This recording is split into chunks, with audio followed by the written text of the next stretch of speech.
Hello everyone! It's been a productive couple of weeks, so let's dive right in. So, I really wanted to have a new gun by now and spent a fair bit of time drawing a revolver that ended up looking like this. I'm still bouncing between loving it and hating it, but ultimately it is just programmer art destined to be replaced one day, so it'll have to do.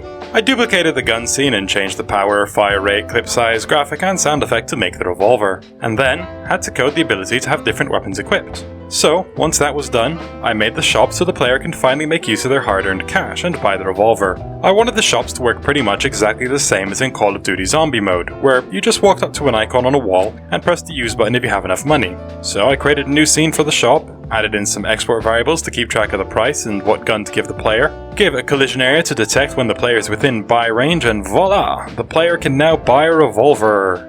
Next, I made another shop that healed the player. But in order to not have games go on endlessly, the shop doubles in price every time the player uses it, so the first couple of heals are pretty cheap, but it soon becomes very expensive. One new weapon wasn't enough, so I made an SMG. No new code, just fiddled with the fire rate, power and clip size variables again. I didn't want to spend any time drawing up the SMG, so I found a first-person shooter asset pack for a game called Tactical Weapons Assault Team, or TWAT, on opengameart.org, and used their SMG icon and first-person gun model.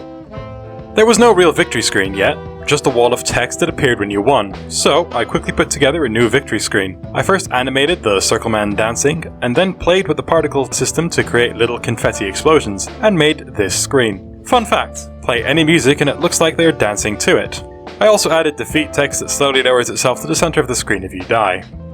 Some players aren't very comfortable with the locked Y-axis. I guess not all of us grew up playing Wolfenstein 3D and Doom. So, I added the option to unlock the Y-axis. It doesn't really change the gameplay as everything happens on the same elevation, but it's there for those who want to use it. A plus side of having this be optional is that for less experienced FPS players, having the Y-axis locked makes it easier to aim, as you're always pointing at the perfect height. There are no headshots and there never will be, as that will make locking the Y-axis detrimental, and I don't want that. Okay, now for the really big stuff. So, it was pretty obvious that enemies weren't very smart. They would spawn in, run in a straight line towards the player, and shoot when in range.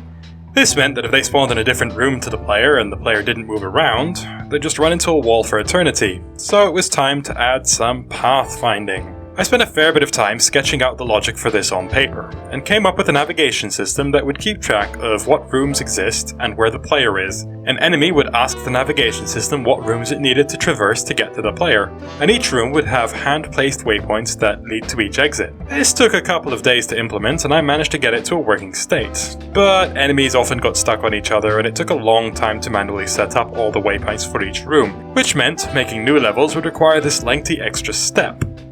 So, the next day, I completely ripped out all that hard work and watched some tutorials on how to implement A-star pathfinding in Godot. Godot has an A-star implementation built in, so it was just a case of figuring out how it works. Unsurprisingly, the tutorial I found was Mizaziz's again. I got a bit overeager and implemented his slightly hacky technique before realizing he's got a video showing a better system that he discovered afterwards, but oh well, this works. This system requires mapping out all the viable walkways in a grid map, and I struggled to get it working at first. Thing is, the main grid map I'm using is scaled up so that the walls and floors look a decent size, so I scaled up the pathfinding grid map to match. This was a mistake, as it created an offset to where the A-star pathfinding system thought everything was. It was telling enemies to go into walls. Eventually, I figured this out and scaled the grid map back down. Enemies now have a new state called Hunt, so when they spawn in they no longer attack the player straight away. Now they ping the navigation system for where the player is and pathfind their way there, only switching to the chase attack state and shouting their call out when they actually see the player. I also improved the way enemies see the player by drawing a raycast to the player and only seeing them if it hits, meaning if a wall breaks line of sight, they don't see the player anymore. I also took this into account during the chase attack state, so if the player breaks line of sight, they won't just run into and shoot the wall. They'll switch to Hunt and pathfind to the player again. I also changed it so when an enemy hears a gunshot, they switch to Hunt rather than chase attack. This has drastically changed the feel of the game. Enemies now come to the player from all sorts of different angles and behave way more convincingly. During playtesting, I noticed a lot of frame drops as games went on, and I figure this is probably due to having all the dead bodies pile up and no limit to the number of enemies spawning in, all of which are generating A-star paths to the player and running their AI. So I made it so the Monster Manager script keeps track of all living and dead enemies in 2 separate arrays. If there are more bodies than the limit when an enemy dies, the oldest body gets deleted, and when attempting to spawn a new enemy, the number of existing enemies is checked. If it exceeds that limit, the enemy is not spawned in, but its monetary value is sent back to the other player. So if you're killing enemies faster than the other player can spawn them, you will be rewarded with more money. At this point, I settled on a name for the game, and will now be referring to it as Return to Sender. The name might still change, but this definitely feels a lot less placeholder than Shooty Shoot did. Enemies were still getting stuck on each other when they collided before reaching their next waypoint. So, the player would often find a room full of enemies stuck on each other, so I needed a way for enemies to allow one another to pass. The system I came up with is that when a character bumps into another, they check if they have the back up method, which would identify them as another movable character. And if they do, they generate a random number up to 25. If it's 20 or below, they will step back that many times. This way, the characters will step back a different number of times, so when they start following their path again, one will have moved out of the way of the other.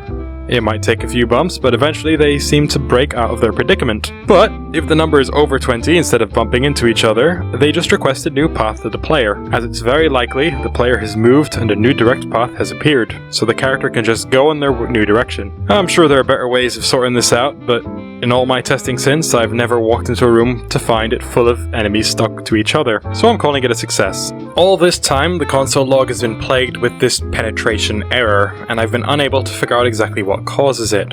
I would ignore it, but it did appear to cause some micro stutter when it happened a bunch, and sometimes the stutter wasn't so micro. One theory was that the bullets from the enemies were spawning inside their collision box, and this was messing with the physics. So I added an offset so the bullet would spawn just outside of their collision box, and as an added bonus, actually look like it's coming out of the gun, rather than their chest. Unfortunately, the error still happens, but I'm pretty sure it's happening less, and the micro stutters have stopped, so I think that's progress.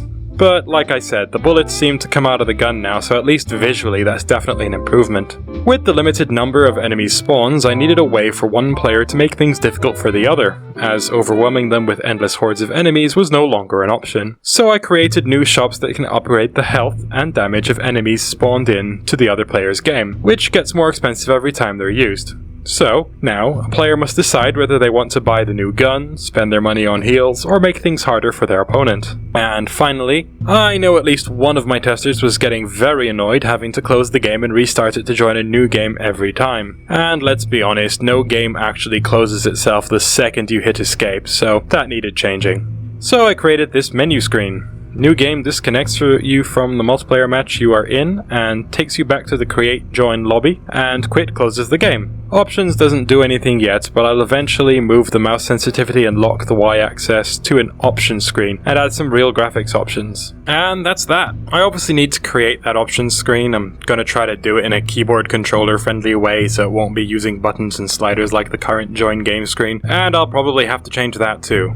I've applied for a Steam developer account so I can investigate how viable it would be to make the multiplayer be based entirely on Steamworks, but I've run into some delays thanks to reasons, but that'll be sorted eventually. Also, I keep putting this off, but I really need to code a shotgun at some point. The other guns have required no new code, but the current weapon system doesn't allow for multiple projectiles or raycasts, so I'll have to fix that, because let's be honest, my game desperately needs a shotgun. I also probably want to make it so a player can upgrade their weapons to keep up with the stronger enemies, but whatever. That's all stuff I'll be talking about in the next devlog, assuming I get any of it done. So, as usual, if you like this devlog and are interested in the game itself, or my game development journey in general, please leave a comment, like, and subscribe.